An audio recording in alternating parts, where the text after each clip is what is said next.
Ada 3 komponen bangunan yang tidak dapat dipisahkan dalam membuat sebuah konsep. Yang pertama, arsitektur, tentang rekayasa tata letak ruang, standarisasi, regulasi, teknologi, gubahan bentuk dan karakteristik bangunan. Yang kedua, struktur, tentang analisa perhitungan pembebanan dan kekokohan bangunan, baik bangunan itu sendiri maupun pengaruh daya luar bangunan seperti alam. Yang ketiga, utilitas, merupakan sarana pendukung untuk menunjang kelengkapan bangunan itu sendiri.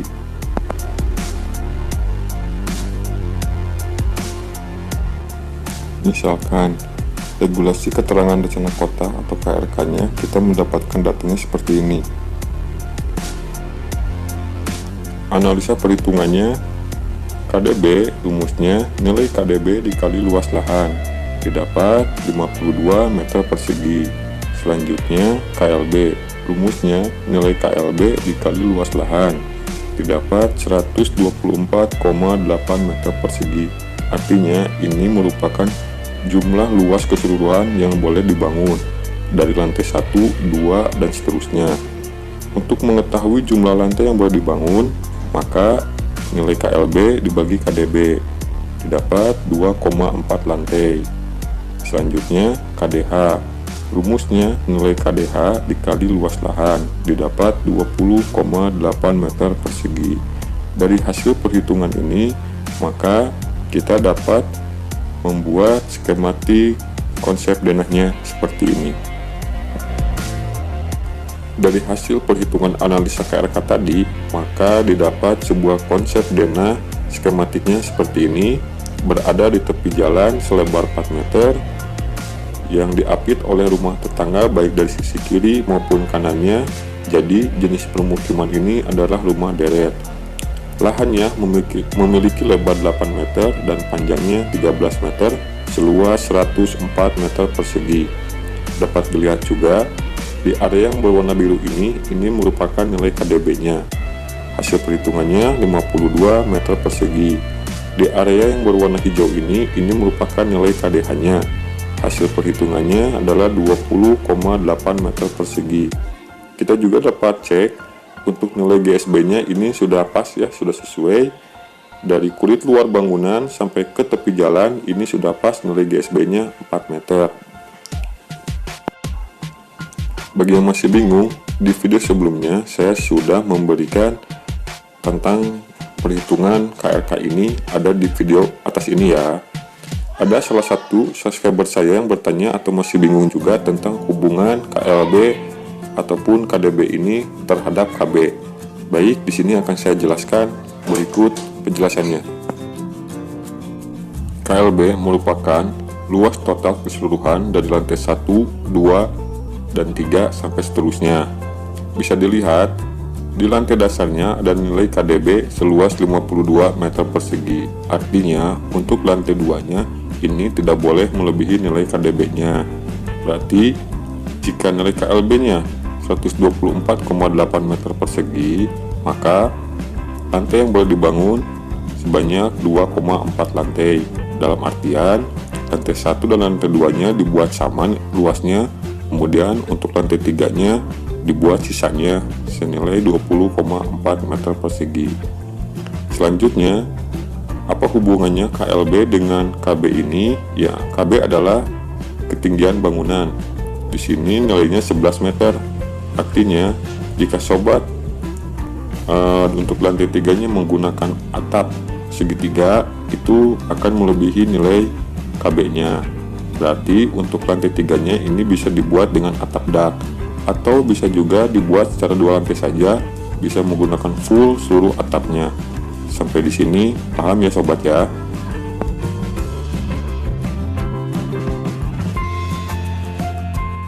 Konsep kebutuhan minimum ruang mengacu pada pedoman teknis data arsitek jilid 1-3 dan SNI. Kebutuhan luas minimum per orang sebagai berikut. Luas per orang sama dengan udara dibagi tinggi plafon minimal dalam satuan meter. Dewasa, kebutuhan udara per jam adalah 16-24 meter kubik. Anak-anak, kebutuhan udara per jam 8-12 meter kubik.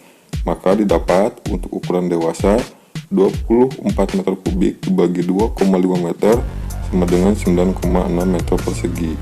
Anak-anak 4,8 meter persegi. Jika dalam satu rumah tinggal ada ayah, ibu, dan 2 anak, maka perhitungannya sebagai berikut. Luas lantai utama 2 orang dewasa dikali 9,6 meter persegi ditambah 2 anak-anak dikali 4,8 meter persegi, hasilnya 28,8 meter persegi. Lalu luas lantai pelayanan 50% dikali 28,8 sama dengan 14,4 meter persegi. Total luasnya adalah 43,2 meter persegi. Dari sini mungkin akan saya buatkan menjadi tipe 45. Dari hasil analisa, maka kita dapat membuat list kebutuhan ruang untuk keluarga kecil dengan 2 orang anak. Standar ruangnya seperti ini.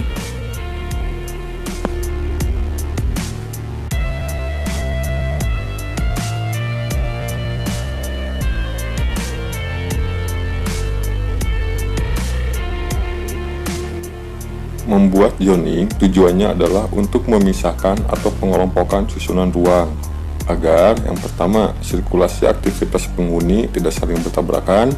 Kedua, memudahkan maintenance agar tidak menyebar ke zona lainnya. Pengelompokan ruang, zona publik seperti area yang bisa dijelajahi oleh semua. Contohnya seperti carport, taman. Kemudian semi publik, area yang bisa dijelajahi oleh orang luar tertentu seperti ruang tamu atau ruang keluarga. Zona privat hanya bisa dijelajahi oleh pemilik seperti ruang tidur, ruang kerja misalnya. Zona servis sebagai ruang pelayanan seperti kamar mandi, dapur, tempat cuci. Bisa dilihat dalam gambar. Sini ada zona privat yang berwarna merah. Ini bisa dikembangkan menjadi ruang tidur. Lalu ada semi publik yang berwarna pink. Ini juga bisa dikembangkan menjadi ruang tamu ataupun ruang keluarga. Zona servis ini bisa dikembangkan menjadi dapur misalnya, kamar mandi, tempat cuci, dan lain-lain.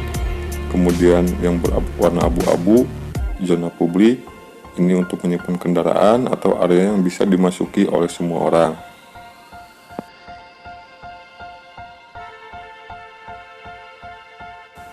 Dari zoning maka dapat dikembangkan untuk merekayasa tata ruang denahnya seperti ini. Di zona privat sudah dibuat menjadi ruang tidur, ada 2. Di zona semi publik ada ruang tamu dan ruang keluarga. Di zona servis ada dapur dan kamar mandi ataupun tempat cuci. Di zona publik ada carport untuk menyimpan kendaraan. Dan penyempurnaan skematik denahnya seperti ini.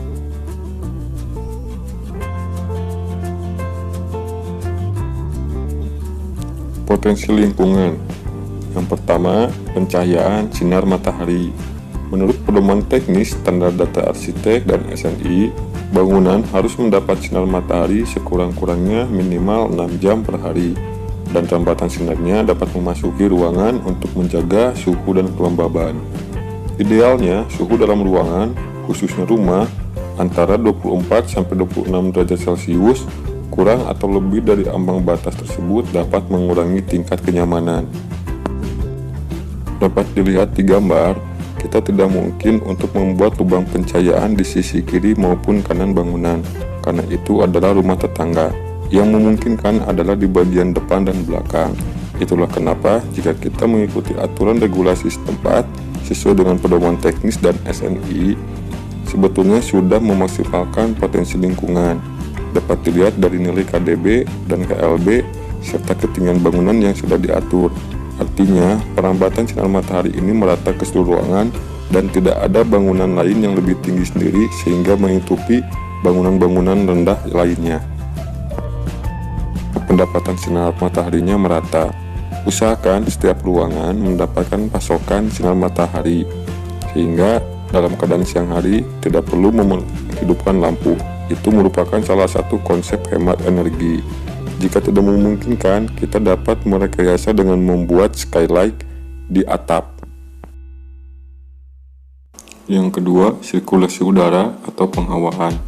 Umumnya, total luas bidang jendela pada tiap ruang 1/6 sampai 1/8 dari luas ruangan. Pada gambar di samping merupakan sebuah denah yang belum memiliki bukaan pintu dan jendelanya. Untuk dapat menambahkan bukaan pintu dan jendelanya, kita bisa menganalisa dengan rumus setiap ruangan, luas ruangan dikali 1/6 sampai 1/8. Contohnya, ruang tamu dan ruang keluarga memiliki luas 16,5 meter persegi dikali 1/8 sama dengan 2,06 meter persegi. Ini merupakan bukaan minimum untuk jendela.